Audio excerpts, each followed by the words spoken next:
Talk and Rock Radio, where friends meet at the intersection of life, inspiration, and music. Here's your host, Rick Kern.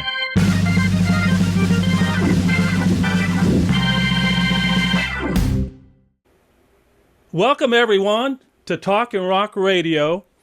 Can you all imagine at age 12 what you want to do with your life? You start your journey and continue doing it at the same place in the same town for 75 years? My guest today is a lady that did that very thing and isn't planning on stopping anytime soon. Let me introduce to you from Conroe, Texas, the incredible Mary McCoy. Hi, Mary. How you doing? Hi, Rick. I'm doing fine. I've heard so much about you, and I really and truly, I've been looking so forward to this. Well, don't believe all of it, okay? Just the good stuff, you know? I have to say, Mary, that I have had the pleasure of interviewing a lot of radio personalities, but you, my lady, are DJ royalty, and I'm so glad to have you with us today. It's such an honor to be here. Please tell us how, at age 12, you already knew what you wanted to do with your life. That's easy. I knew what I wanted to be. I wanted to be in radio. That was my dream. And also, I wanted to make records. I wanted to sing. And the good Lord was with me and blessed me. I did just what I wanted to do. And I'm still there, just like that little bunny rabbit. I keep on hopping. Well, you know, was the influence to do this, did that come from your mom teaching you how to play guitar, or how did that happen? Yes, it did. When I was very, very small, my daddy worked on a farm at that time. And later we moved, he started following planer and sawmill work. And of course, we traveled. I'd go sometimes to 2 and 3 schools, during the year. But when we came to Conroe, well, I knew that I had found my home. And I told my daddy, I said, please don't move anymore. I said, because, and so he listened to me. And when the radio station wasn't on the air when we first moved in 49, latter part of 49, and in 1950, it started, my mother was listening to the radio, and she started hearing him text, and she said, Mary, I think a radio station is coming in. That was 1951. And so April of 15th of 1951, they signed on the air. Well, I had been singing on a talent show at the private theater, and the manager told Jimmy Copeland, who was the manager of KMCO. He called him and told him about me. And the second Saturday that KMCO was on the air, well, Jimmy had called me at school and said, I've heard a lot about you, Mary, and said, we'd love to have you on the show. Well, you talk about a proud little girl, but I was proud because I knew what I was going to do. I had to borrow me a guitar, the guitar that my mom had that she had been working and teaching me how to play. It was so bent up and scratched until I had to borrow one. Caught that big old Greyhound bus into town. I didn't weigh 100 pounds. And the bus driver, he looked out for me, got me on the bus, and got up to the show, which started at 9 o'clock. And then when that was over, Jenny asked me if I knew enough songs to record 15 minutes. And I said, well, I think so. And so I did. And he said, now I want you to go home and I want you to listen today. Listen to the radio at 1 o'clock because you're going to hear yourself. So I was so excited. When I got home, I got just as close to that radio as I could get. And when I heard myself, I was so disappointed. I cried. I thought that was the worst thing I'd ever heard before. And my mother told me, said, "What's wrong with you, Mary?" She said, "That you sound great." I said, "No, I didn't. And my career is over right now. I've been planning that career starting at the age of 3 when I was yodeling." Well, uh, we had said, "But that's it. I'm not going back." Well, next week, got a telephone call again. Said, "Guess what? We have a sponsor for your show." And so I had to, I said, I just can't imagine anyone want me to hear me sing. But he said, "Well, they did." But when I had to, and he's Brown Sinclair Service Station sponsored that. And when the show was it lasted for about 4 or 5 months. And by that time, I knew what else I wanted. I wasn't satisfied. I wanted my own record show. I wanted to play the records of the artists that you hear all the time. And he said, in fact, they worked with me day and night. I was there a lot of nights at 9 o'clock. Of course, there was daytime. KMCO was 500 watts. And we had, but they did, everybody in the station, the newsman, the sales manager, they all helped me. And I wanted to do everything that I could do in radio because I love radio and I still love radio. Rick. And when we moved to Conroe, well, we lived in a tent. And of course, that didn't go over too well. A lot of the kids sometimes, at school, they could be pretty ugly to me. But the more they were ugly to me, the more determined I was to do what I wanted to do. And that's when I told Jimmy, that I wanted my record show. So they gave me a 2-hour show in the afternoon. I was on Monday through Saturday. And we had this is something you may not remember, Rick, I don't know. But back then we had what they called block programming. Maybe we would have a talk show or something where I did the KMCO birthday and anniversary club. Then we'd have another DJ come along and do maybe 2 hours of country music. And then we'd have another one that came on at 1. He played easy listening. And I'd wake him up at 2 o'clock with my hillbilly chorale, they called it. Well, I was on that show from the time that, goodness, I'm still on that show. Only I'm on now from 10 to 12 every day. I co-host a show with my partner, Larry Gallup, who we worked together for over 50 years. Wow. So, but I had, I made my records. I wanted to make records. I did everything I wanted to do, and I love every minute of it. My life has just been radio, Rick. So in 1951, your dreams came true. You had your own radio show, 6 days a week. You're singing original songs, making records, and 4 years later, something huge happened at the Louisiana Hayride. Talk about that a little bit. Well, I was on the Hayride, and guess who I met? As a matter of fact, his group backed me on the stage, Elvis Presley, one of the finest people I've ever met in my life, besides you, Rick. Oh, and so, but that was quite a thrill because I was 16 years old at that time, and Elvis was 19. He was just beginning into his career, and then, but that night he had, or that evening we were waiting to go on stage. We had some time, And he said, Mary said, how would you like to go get something to eat? So I said, well, naturally, I could eat anything. And I was sitting on the steps at the back, on the back of the stage.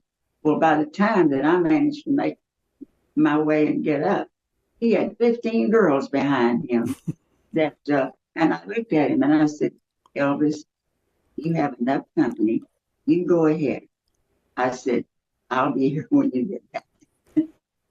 So, it kind of startled when I said that. I said, well, I'll never get a word in edgewise. So, but he did come back, did the show with him. And 2 weeks after that, well, he came, the Louisiana Hayride.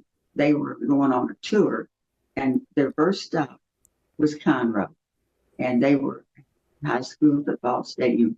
We had a flatbed truck set up for him, which we should have had. They should have had more than that because that truck was in bad shape. The bed of it was in bad shape.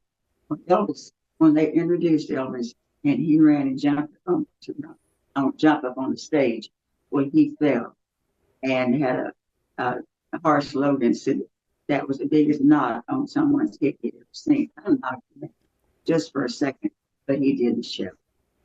That was the thrill of my life to get to work with him.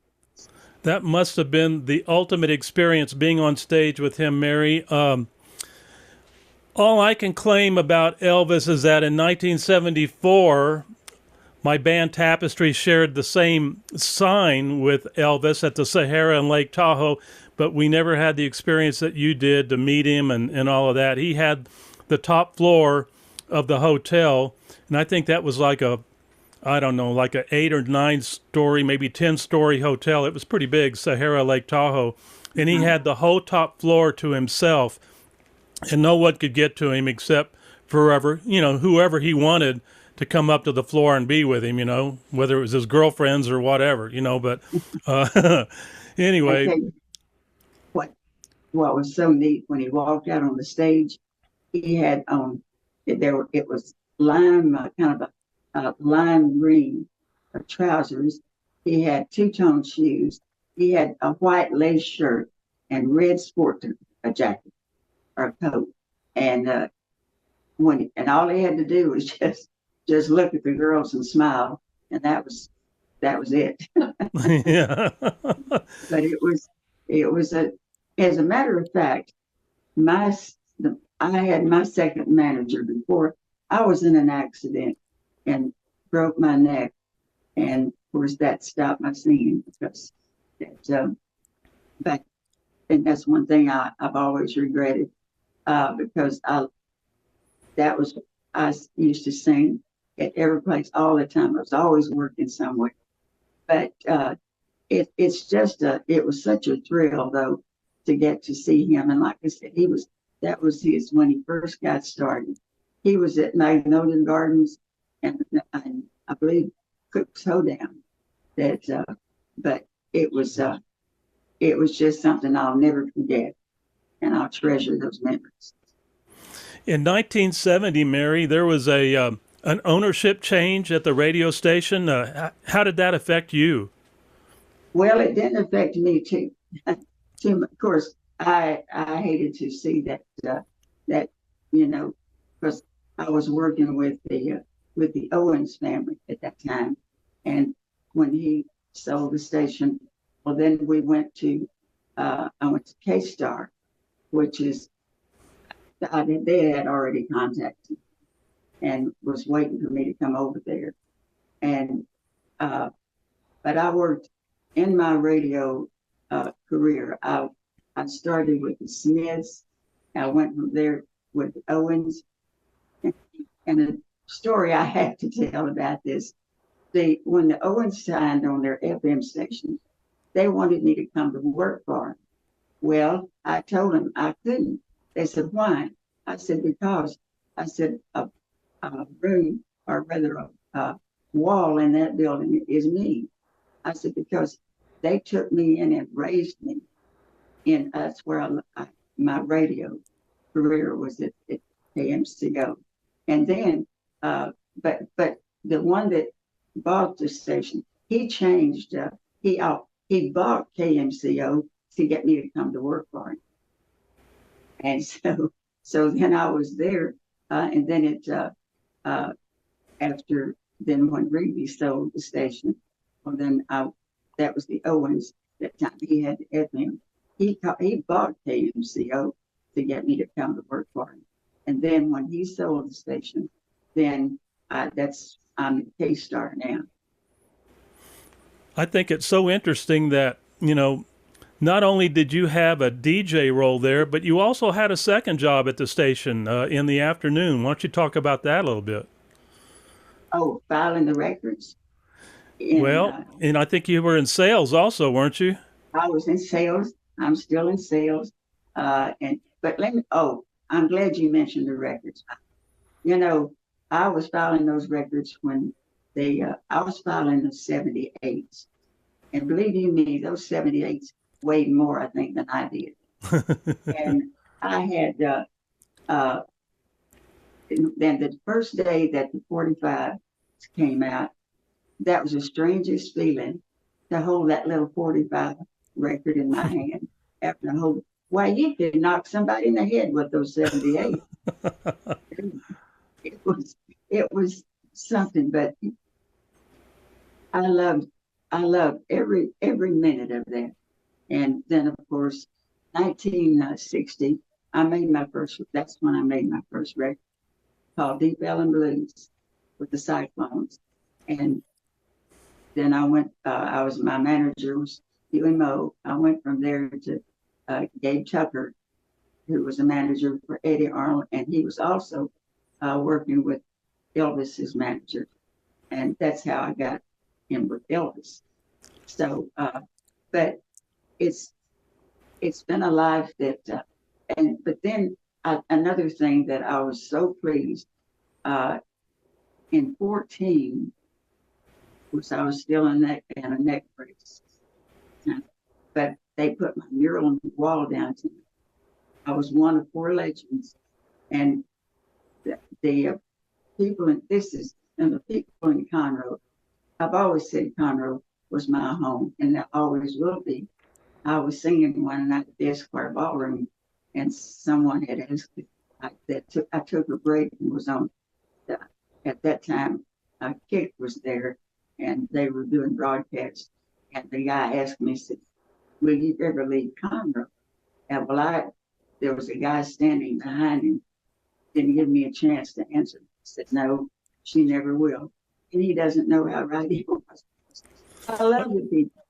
I got to ask you, Mary, you while you were on the radio there, you were also interviewing many of the country stars. Oh, yes, I was. Talk about who some of your favorite interviews were at that time.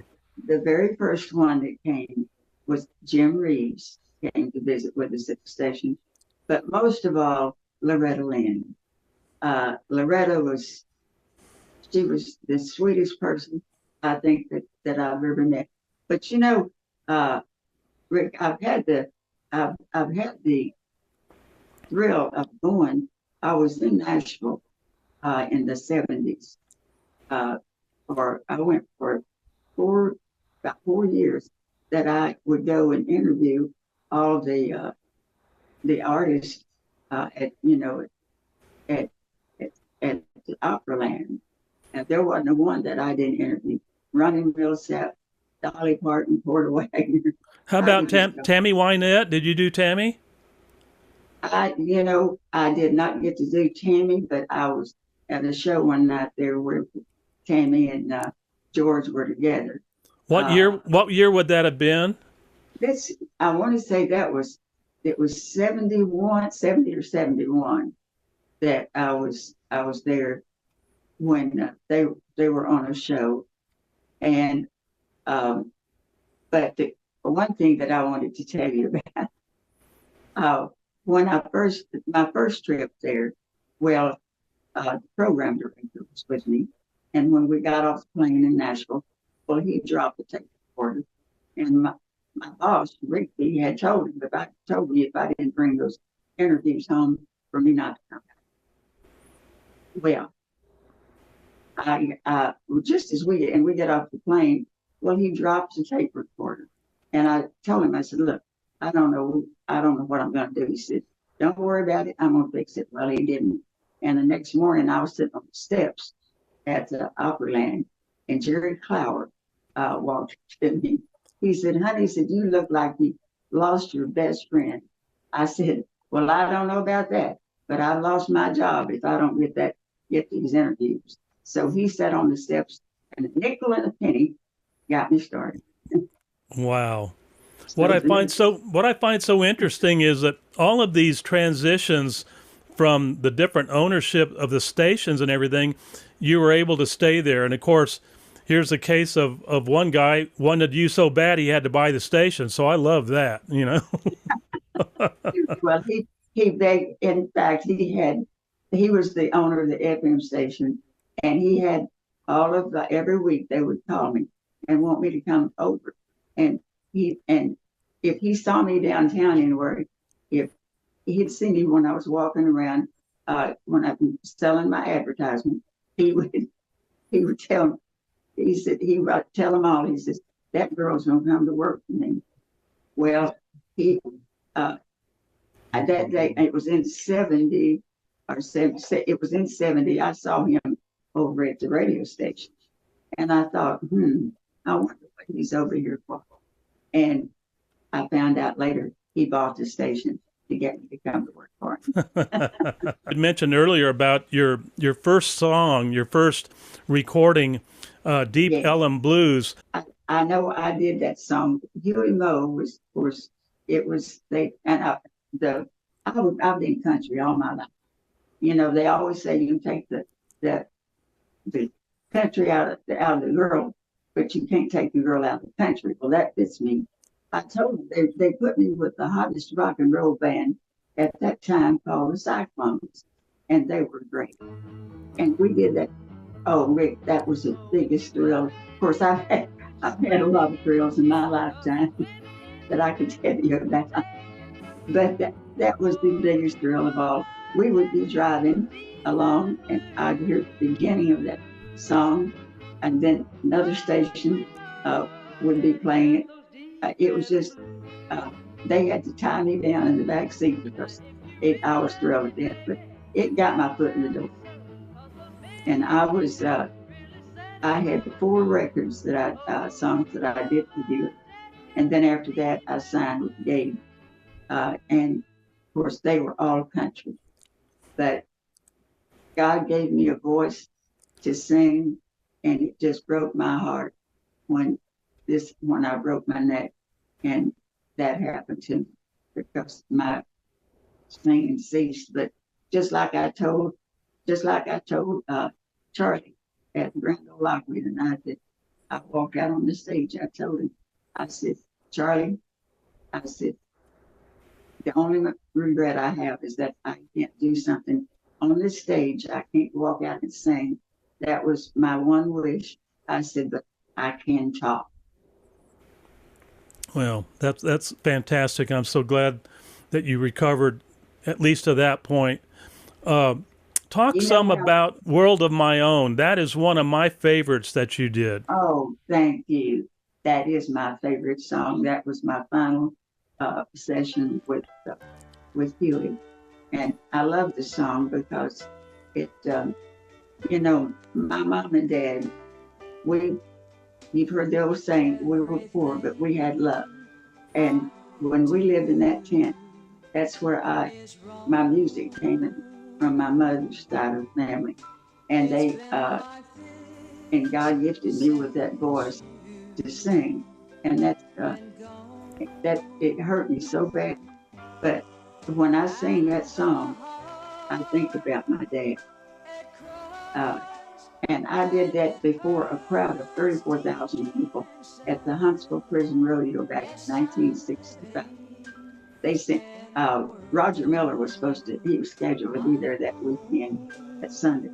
And for some reason, he canceled. And guess who they got? They came up and found me. I never will to this day. I don't know who. Of course, I guess they listened to me. I'm sure on the radio. I hope. But anyway, that was they liked me so well that they scheduled me for next 4 Sundays. Another one of my favorite songs is Party Girl, and of course you today look like you're ready to go to the party. You look so pretty, and I know you got your red color on there, which is your favorite color and kind of your trademark. But talk about Party Girl. What was that song all about?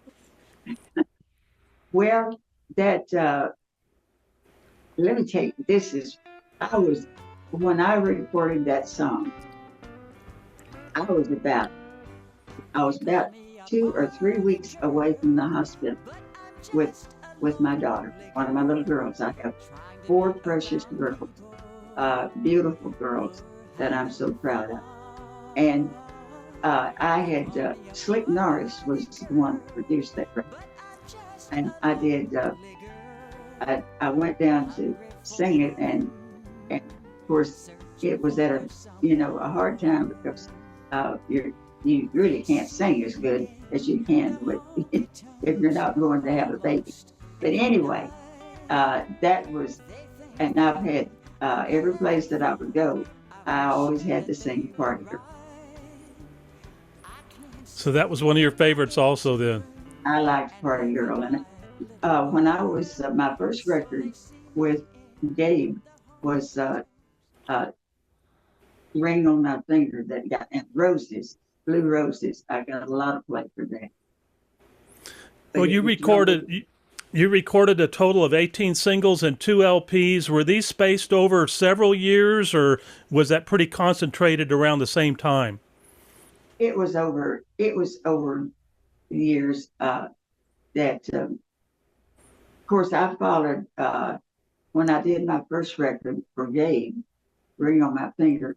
Then too, at that time, I had a singing partner that I worked with, Jimmy Copeland, and the Westerners, and we recorded together, and we got a lot of play. We did Kiss and Makeup, which went national parks. And I'm trying to think, there's so many of the songs that we did. We did great harmony together.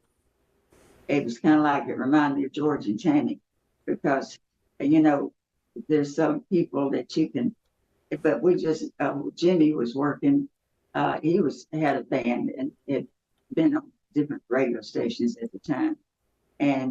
But we was together until we got, I guess, of course, he's gone now, but as a matter of fact, a lot of my people are gone. Well, you had earlier talked about Gabe Tucker, your manager. Share with everybody, who all he managed. I mean, I call those people all A-listers pretty much. Talk about who he managed besides yourself. He had the early years. He managed Eddie Arnold, and he was. If you can hear some music in the background, you're listening to Elvis. He's coming out on the hour on my clock. Oh. But he had, I can't remember all the ones but he had Jimmy. I signed contracts with him in 1967, and that was my first record for him. I met Gabe when I was 16, and he was at the station one day, and I asked him about, talked to him about, because he knew that I loved to sing, and he said, Mary, when you get out of school, he said, I'll be waiting for you. And so, sure enough, Jimmy and I were working a benefit one night for a policeman at Dance Camp USA in Houston, and I heard someone playing a horn, and I turned around and looked, and I said, it can't be. Well, Jimmy said, well, Mary, that, because I was at that point, I was 30 years old. And he said, lots of water's run out of the bridge. So, but he came over to the table and he said, Mary, we're going to go to work. And I'll be singing you your first song. And it got a lot of play. But Roses really got a lot of play. Roses, Blue Roses. In your writing, Mary, what was your main inspiration? What drove your songs? Well, my inspiration was my mother and my dad. That my dad he was so proud, and so many. Well, it's just things that have happened over the years that, of course, I lost him. I lost him when I was 17 when I lost him, and I lost my mother back in 2001. But their dream was to see me do what I have accomplished, and wherever I am, whenever I sing, I know Gabe always told me. He said, "Mary, you express your feelings in your songs," and uh, that was true, just like World of My Own. That's why I love that song so much. Fantastic. So this is the part of the show that I really got excited about. You know, your daughter Kim helped you create the Elvis Room. Of course, that was your deceased husband's man cave, I guess, but it got converted to Yes, to the Elvis Room. So that's how did right. all this come about? Well, we had it. I had it upstairs, but I had so many things and it was so small that after he passed, well, she asked me, said, "Mom, do you mind if if we swap rooms with for the Elvis room and put it here?" And I wish you could be here, Rick, and just she put the work she did on this. Not only has she done that, but I give her credit for when I went into uh, the all of the places, the awards that I've received. I give her credit for that because the Guinness Book of Records, she worked for over a year looking at clippings and papers and everything about me and put that together. And she put this room together, and there's just uh, I just don't know what I would do without her. She got me on the Grand Ole Opry one, like I said, with something I'd always wanted to do, and she's my little manager. Well, your collection there has got to be one of the finest Elvis museum collections I've ever seen. Where did you find everything? Well, a lot of things were given to me. This I have a clock that's and that was my first thing that came into the Elvis room. My son-in-law got the clock from Memphis. Big round face. It's a beautiful clock. Um, and that was my first. But I've had people to bring me so many things. Even I have one where I'm holding his gun, and that gun is bigger than that. That's the biggest gun I've ever seen. But and just I got one of his golf sticks. I've got it just goes on and on and on. But it's just something that I'll cherish for the rest of my life, and for even and I wanted to tell you that to show you how much I love radio. When I broke my neck, I was in a halo for 3 months, and I told my partner to come to the show with me.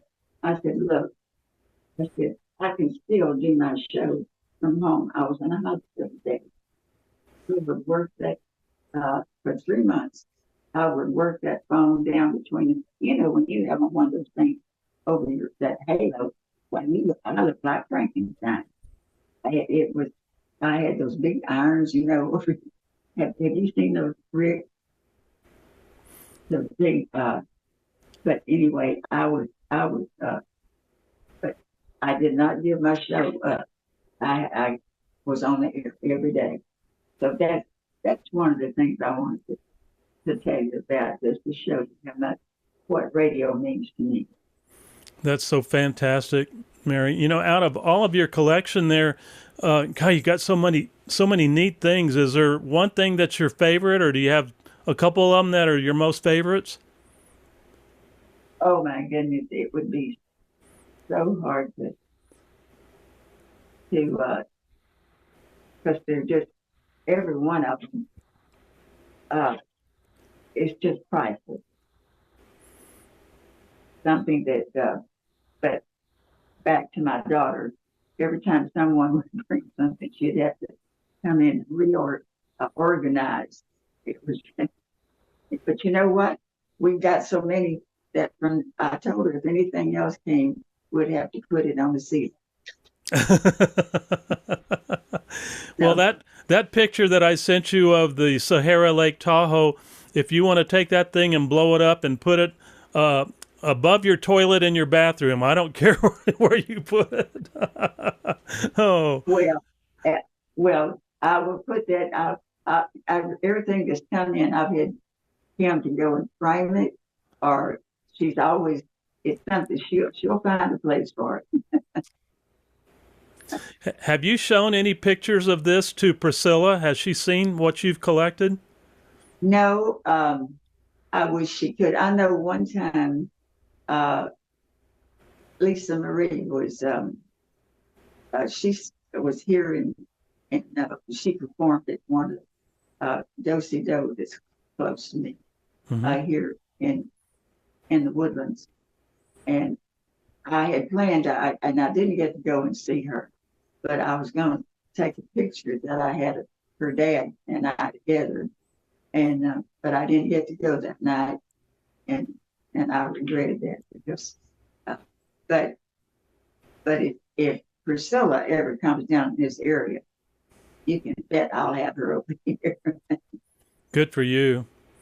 You know, Mary, I've got to say, you have been so blessed on this radio journey, and I want to share with the audience. I've got a list here, and I know this is not all of them, but I'm going to share with everybody the awards that Kim had sent me about what you have received over the years, starting from 2010 to present. You were inducted into the Texas Radio Hall of Fame, Disc Jockey of the Year from CMA of Texas, First Legend of Conroe mural, 3 proclamations from the city of Conroe along with the key to the city, guest announcer at the Grand Ole Opry, Heritage Award from CMA of Texas.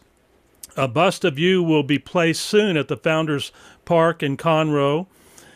Guinness Book of World Records in 2023, Texas DAR Media Award 2024, and just last week, we learned that you're going to be inducted into the Radio Hall of Fame this year. Wow, that is so cool. God's so been cool. good to me, Rick. So cool. Well, you're very deserving, Mary. You've worked hard, and everything that's happened well for you, it was meant to be, because from the very get-go, at age 12, you had a path and you followed that path. You knew what you wanted and you did it well, my lady. I thank you so much. I always believe, never give up what you believe in. Yeah. And I love people. I know that's one thing that why in Conroe, I'll always, even though we moved from Carthage, Texas, but Conroe and Montgomery County will always be my home. I would be remiss if I didn't mention 2 of our favorite people that brought this show to me today. It's our buddies, Bernie and Melissa Sargent. I know they're there with you. I would like for them to jump behind the couch or behind you so they can get in the camera. One on each side of Mary there, if you can do that. There we go. There's Bernie and there's Melissa. Well, Bernie's way in the background, man. Why don't you get up front here, man? They didn't want to see me jump, so that's... Yeah, I just want to see you do your magic. No. We're so proud to have them with us. Well, I am so happy for you guys, because these two people are favorites of me and my wife. We've had so many fond memories. We've gone to concerts together with them. We have been on the radio together numerous times. Melissa and I've even sat in her chair when she was out playing Six Guns and Shady Ladies. I've been her color person on the radio show here in El Paso. It's kind of what helped launch my existence in being a podcaster, was working with these two great people with you there. They are wonderful, and they're such a great asset to us. Well, we were sorry to miss, to lose these guys. They mean so much to us, but we do stay in touch with them. Now, I have to tell you, Mary, there's a birthday in the house today. It's Bernie's birthday today. Yes. Yes. I think we all need to sing happy birthday to Bernie. Let's sing. Let's do it. Happy birthday to you. Wait. Let's get a key here. This sounds like most birthdays. We don't want it to sound. We want to sound. This has got to be good. You give me a note, Mary. You lead, Mike. Okay. Happy birthday to you. Happy birthday to you. Happy birthday, dear Bernie. Happy birthday to you. I tell you, I gotta watch this woman. She's always chasing after my man. You better watch out, Melissa. She's going to take him, I tell you. Charmer. She's a great lady to work with. She's been a good friend to us, and just you have not know Mary. She's just everybody's friend. The day that I met these two, I knew that's my people. Well, I knew that, and Mary, I'm going to say in closing here, you are proof that you can conquer your dreams. You wanted to sing, and you sang. You sang to us. You wanted to be a radio DJ, and 75 years later, you're still doing it. You are doing what you love, and you love what you're doing. All I want to say, Mary, is keep this party going. You bet. Thank you so much, Rick. We love you, Mary. Love you too. Take care. All right, we're done. Yeah. We're done? We're done. Did you want me to show some of the collection? Yeah, if you'd like to, if you want to walk it and get some close-ups and stuff, then I can kind of edit that in. All right. That's good. That's the full-size Elvis. That is amazing. We've got a number of stained glass items up there. Really nice. And then copies of the gold records. And I'll pan down here. Another full-size Elvis. More Elvis on the floor. That's great. And it just gets more and more concentrated. I'll get up a little closer here. Oh, neat. He's got 4 bookshelves packed with Elvis paraphernalia. I mean, this would humble Graceland, the collection she's got. Oh, now that you heard some music on the hour. Yeah. That's the music box up there. How cool. Every hour, and an Elvis slot machine. We won't tell the ABC about that one. No, don't. I had one of those too, but I sold it. We smuggled it in from it was smuggled in from Juarez actually, and it rebuilt over here. that was about 50 years ago. Mary, is this you and your mom and dad? No, that's Elvis and his mother. Oh, Elvis and his mother and father. Okay. Oh, wow. How cool. I don't think I've ever seen that picture. No, I hadn't either. Because there's so much to look at in this room. I mean, we've been here a couple times, and I haven't seen it all. That is amazing. This is just one wall.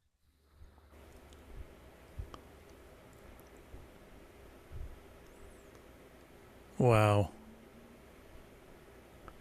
Yeah, Kim's done a heck of a job putting this all together, I tell you. Boy, she did.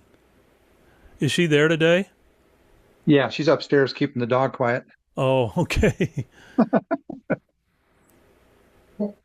And then this is a wall. You saw that in the background of all of her awards and recognitions. Yes. We're gonna have her come down. Okay. Good. Yeah, that'd be neat. What do you call her? And then we got over here a full size. I shouldn't say full size. Here's the Graceland in front of the Christmas tree. Oh my gosh. That is incredible. Christmas tree adorned with Elvis ornaments. All the instruments there, all musical.